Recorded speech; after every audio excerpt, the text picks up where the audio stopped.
हर हर महादेव, जय भोलेनाथ जी की। दोस्तों, आज हम आपको बताएंगे सावन के महीने में शिव भगवान की पूजा कैसे करें। तो चलिए आप लोगों को हम बताते हैं। सावन का महीना भगवान शिव को अत्यंत प्रिय माना जाता है। इस पवित्र महीने में शिव पूजा, जलाभिषेक, रुद्राभिषेक, मंत्र जाप और व्रत का विशेष महत्व होता है। ऐसा माना जाता है कि सावन में श्रद्धा और नियम पूर्वक की गई शिव आराधना से भगवान भोलेनाथ शीघ्र प्रसन्न होते हैं और भक्तों की मनोकामनाएं पूर्ण करते हैं। पूजा से पहले क्या तैयारी करें? सावन में शिव पूजा करने से पहले मन और शरीर दोनों की शुद्धि जरूर मानी जाती है। सुबह जल्दी उठकर स्नान करें और स्वच्छ वस्त्र पहनें। पूजा स्थान को साफ करें और वहां भगवान शिव की प्रतिमा या शिवलिंग स्थापित करें। यदि घर में शिवलिंग नहीं है तो आप चित्र के सामने भी पूजा कर सकते हैं। पूजा की शुरुआत कैसे करें? पूजा शुरू करने से पहले हाथ जोड़कर भगवान शिव का ध्यान करें। मन में यह संकल्प लें कि आप श्रद्धा, भक्ति और नियम से पूजा करेंगे। इसके बाद दीपक और धूप जलाएं। फिर भगवान शिव का स्मरण करते हुए ओम नमः शिवाय मंत्र का जाप करें। शिवलिंग पर जलाभिषेक कैसे करें? सावन में शिवलिंग पर जल चढ़ाना सबसे महत्वपूर्ण माना जाता है। सबसे पहले शिवलिंग पर शुद्ध जल या गंगा जल अर्पित करें। इसके बाद दूध, दही, शहद, घी और शक्कर से अभिषेक कर सकते हैं। अभिषेक के बाद फिर से जल चढ़ाएं ताकि शिवलिंग शुद्ध हो जाए। ध्यान रहे कि अभिषेक हमेशा शांत मन और श्रद्धा के साथ करें। जल चढ़ाते समय मन में भगवान शिव का नाम लेते रहें। बेलपत्र कैसे चढ़ाएं? भगवान शिव को बेलपत्र बहुत प्रिय है।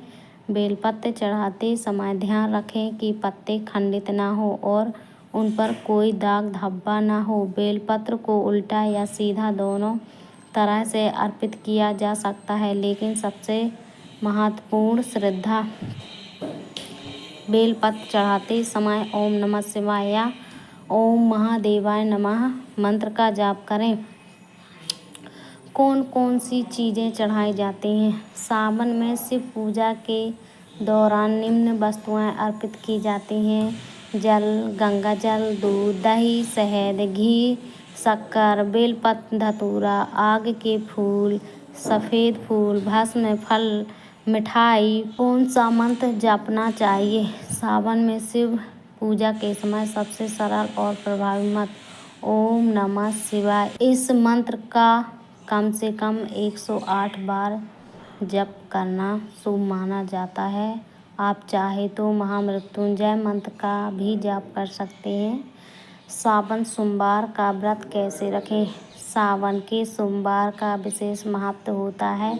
इस दिन कई भक्त व्रत रखते हैं। व्रत रखने वाले व्यक्ति को सुबह स्नान करके शिव पूजा करनी चाहिए। दिन भर फलाहार या भोजन लिया जा सकता है। कुछ लोग निर्जला व्रत भी रखते हैं, लेकिन यह अपनी शारीरिक क्षमता के अनुसार ही करना चाहिए। सोमवार के दिन शिवलिंग पर जल, बेलपत्र और दूध चढ़ाना विशेष फलदायी माना जाता है। रुद्राभिषेक का महत्व। यदि आप सावन में विशेष पूजा करना चाहते हैं तो रुद्राभिषेक कर सकते हैं। इसमें भगवान शिव का अभिषेक के साथ किया जाता है। यह पूजा घर पर भी की जा सकती है और मंदिर में भी।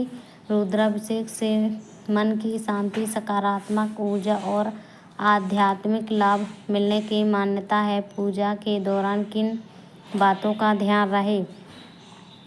सावन में शिव पूजा करते समय कुछ बातों का ध्यान रखना चाहिए।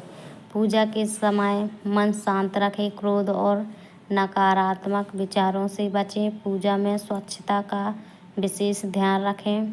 टूटे हुए बेलपत्र या मुरझाए फूल ना चढ़ाएं। शिवलिंग पर तुलसी पत्र ना चढ़ाएं। पूजा के बाद प्रसाद सभी में बांटें। नियमित रूप से शिव नाम का जाप करें। घर पर शिव पूजा की सरल विधि। यदि आप घर पर सावन में शिव पूजा करना चाहते हैं तो यह सरल विधि अपनाएं। सुबह स्नान करके स्वच्छ वस्त्र पहने, पूजा स्थान पर दीपक और धूप जलाएं, शिवलिंग या भगवान शिव की प्रतिमा के सामने बैठें, जल या गंगा जल से अभिषेक करें, बेलपत्र, फूल, धतूरा और फल अर्पित करें। ओम नमः शिवाय मंत्र जाप करें, भगवान शिव से अपनी मनोकामना प्रार्थना के रूप में कहें। अंत में आरती और प्रसाद बांटें। सावन में शिव पूजा का महत्व।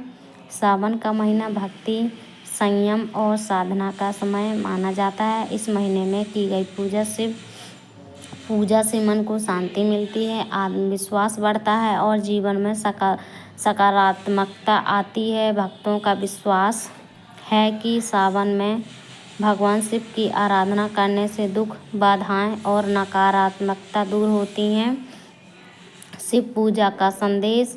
भगवान शिव की पूजा हमें सादगी, धैर्य, करुणा और संयम का संदेश देती हैं। वे यह सिखाते हैं कि जीवन में बाहरी दिखावे से अधिक महत्वपूर्ण सच्ची भक्ति और निर्मल मन है। सावन में शिव आराधना करके व्यक्ति अपने भीतर शांति, शक्ति और आध्यात्मिक ऊर्जा का अनुभव कर सकता है। सावन के महीने में शिव भगवान की पूजा करना बहुत ही शुभ और लाभदायी माना जाता है। यदि आप श्रद्धा, नियम और सच्चे मन से जलाभिषेक, बेलपत्र अर्पण, मंत्र जप और व्रत करते हैं तो भगवान भोलेनाथ की कृपा प्राप्त हो सकती है। सबसे महत्वपूर्ण बात यह है कि पूजा केवल विधि से नहीं बल्कि भक्ति और विश्वास से की जाती है। तो दोस्तों, आज की आप लोगों को मेरी कथा कैसी लगी और आप लोग ज़रूर ये मेरी कथा सुनना और प्यारा सा कमेंट कर देना और कमेंट में आप लोग हर हर महादेव, जय भोलेनाथ ज़रूर लिखिए। बाय दोस्तों।